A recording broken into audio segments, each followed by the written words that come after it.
This is Brett Vatesby in the video here, and today it's time for another new video. In this video here today, I'm going to be giving you guys some tips and advice on how to make some good yo-yo tutorial videos. And I'll be going over some of these points here today. I'll be trying to help you guys out a little bit. So let's do it. Intro, and let us go.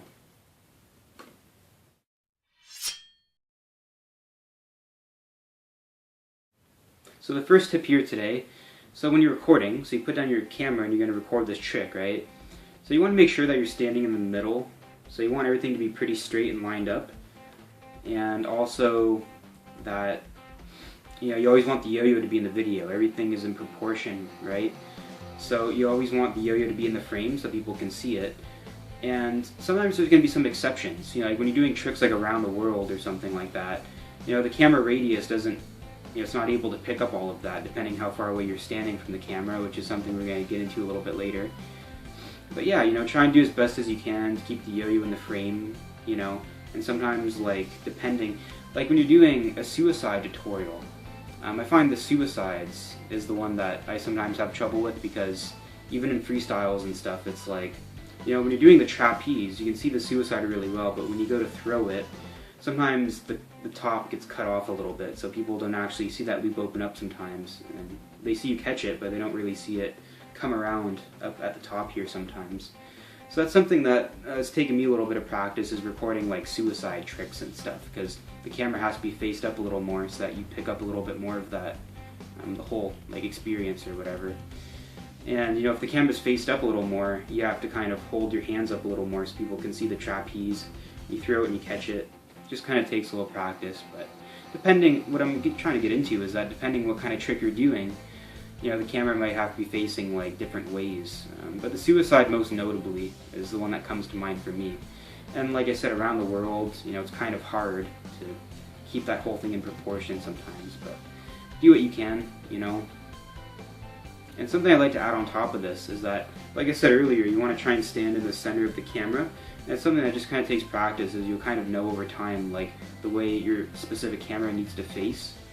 And it's just kind of instincts, even for me sometimes, in tutorial videos or freestyles, I might be a little bit more to one side. It's really hard to always be perfect.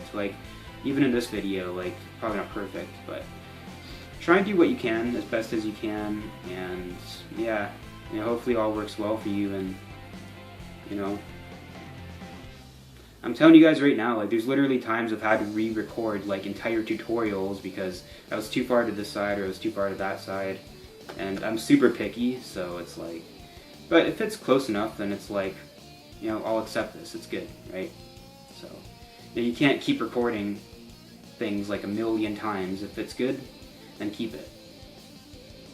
And also this goes with the side views and stuff as well, and the 45. Sometimes when you're doing a side view, you might have to, you yourself might have to stand a little bit behind, so that the yo-yo's in the middle, right? So, yeah, depending, if you're doing side view 45 degree straight, you'll figure it out eventually. So the next thing we'll get into is the distance. So you want to stand pretty close to the camera, you don't want to be too far away because people might not be able to see very well, depending what kind of trick you're doing. And also you don't want to stand too close either. So make sure you get some distance away from the camera. My bedroom's not very big, so it's I literally stand right in front of my bed here, and you can see everything. And a long time ago, I actually used to have to move my bed, so I'd have to push it up against those doors over there, so I had more space, so that people could see more of the trick and everything like that. So get the distance nice and crisp, and even right here. So this would be like 2 meters or something away. Works really well for me. So the next thing that's really important that we'll get into is lighting. So depending if you're recording during the day or the night. So during the day, you have the sun, right? So if you're in a nice well-lit house, room in your house. So my bedroom here, so I have a window behind the camera right there, and then I have 2 on the sides here. They're a little bit smaller. So perfect place for me to record these videos. And in most people's houses, you'll have a nice room, so that's really cool. And you can record there. You can record outside if you want. Outside's a little harder, especially for tutorials. I've never recorded a tutorial video outside because it's windy sometimes. And also the sun, it's a little bit harder to control sometimes. Yeah, definitely during the daytime. So like, you know, around the afternoon, it's really bright out usually. But even for me, it's like I mostly record at like 4 p.m. So it's like after the afternoon, right?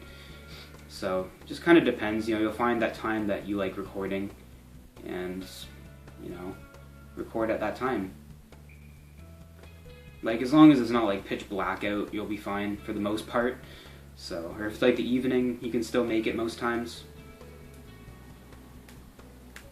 Or just finish it the next day, right? And if you're recording at nighttime, so I've had to do this multiple times when I was in college, because during the day I was at school, I couldn't record.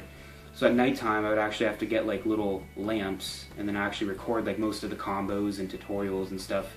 I've done so many times recording at nighttime.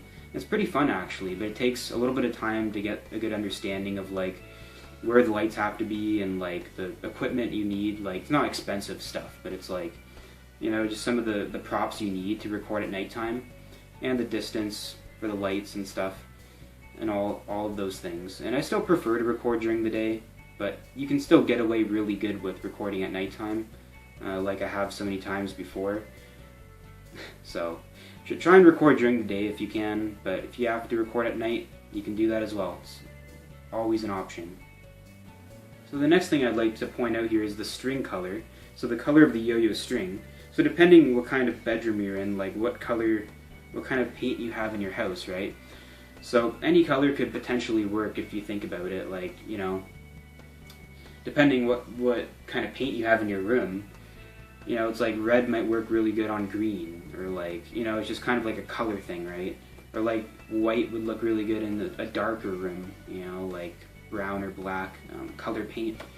So it just kind of depends, you know, find the string color that works the best in your videos. Like a long time ago I used to just use white, and you can see my walls here are like brownish, kind of like a sandy color. So like I used to use white a long time ago, also colors that work really good for me. I use a lot more yellow now, which works pretty well. So yellow works really good for me, and I've also used orange and green before as well. And most of my tutorials are in like you know, like dorm rooms where I had a backdrop, so it's not actually, I did a few tutorials in here before, but it's for the most part, it's not this actual color that I make tutorials for anymore. So another thing that's important when you're making a yo-yo tutorial video is you want to make sure that when you're actually recording the trick and you're showing people how to do it, that you're taking your time, you know, you're not rushing too much. And, you know, like pretend you're like showing your little brother how to do it or something, and, you know, really try and take your time. Show people the way you're doing it and the different configurations and stuff. And, you know, just really try and do as good as you can, right? You don't want to go super fast that people are like losing track, and you don't want to go too slow either. And I find in my tutorial videos personally, like I go pretty slow, you know, just that people, I want everyone, as many people as possible to understand it. You know, you can go slow and then you can go a little bit faster around the end, you know, like when, you know, you've already covered those specific parts, you can start doing them a little faster to, you know, get to the next steps, right? So I remember like a long time ago I'd literally do like the full trick, and then for like one last wrap up I'd do the whole thing really slowly, right? So I don't do that so much anymore, but that was something I used to do just so that, you know, I could try and get as many people as possible to understand as best as I could, as good as I could. To add on top of that, something else I'd like to add in the yo-yo trick tutorial videos, so, you know, take your time, there's no rush, right? Take your time, and also try and explain it as good as you can, you know, like clear explanations, you know, really try and explain to people, you know, what you're doing and how you're doing it. And also explain to people, you know, what you think is the hardest part of the trick that might take more practice, kind of helps them out a bit. So tell them like, oh, we're coming up to this, you know, what in my opinion is the hardest part of the trick or something like that. And, you know, so keep practicing that part a lot because it's really hard. And stuff like that, and just try and explain it as best as you can to people, and, you know, that really helps. So another thing that's really important, in my opinion, before you start making this, you know, this specific yo-yo trick tutorial video that you want to do. So before you make a tutorial for a specific trick that you want to do, make sure that you can do this specific trick really well, right? And you can do it fluently and you're comfortable doing it. You know, like let's say you're going to make a tutorial video for kamikaze. Make sure you practice it enough and you can do it fluently and you're comfortable, and then you can do the yo-yo trick tutorial video. It just makes it a little bit easier for the people watching and for you too, you know, because you won't have to record certain things as much, because it's like you kind of do it pretty well. Even if you can do the trick really well, it might take you a little bit longer to record certain tricks because they're just harder, or you're just having like one of those days where it's just a little bit trickier. So yeah, just make sure you can do this specific trick, you know, relatively well. You don't have to be like perfect or an expert or anything. Just make sure you know you can do it pretty well and you're comfortable, and you'll be good, you know. And the last thing here today is to enjoy making these yo-yo trick tutorial videos. You know, I've enjoyed making so many yo-yo trick tutorial videos and freestyle videos and stuff like that. But definitely, you know, like enjoy recording it, enjoy the editing and the work that it does to make these yo-yo trick tutorial videos. It's a lot of fun and it's really cool and everything, and you'll enjoy doing it for sure. You know, they're really good videos to do. Just enjoy yourself, you know, have a good time. Have a good time, and it'll be good. You know, people will enjoy your videos, you'll enjoy doing them, and everything will be great. So, that's it. Thank you guys so much for watching this video here today. How to make good yo-yo trick tutorial videos, just some tips and advice. I hope this at least helps out one person. I've enjoyed making this video here today. Thank you so much for watching. If you enjoyed it, don't forget to drop a like and subscribe to my channel. Don't forget to hit that red subscribe button. It's red, just like strawberries. So you're not going to want to miss hitting that button. Thanks so much for watching. My name is Rev8sby. I'll see you guys in the video again next time.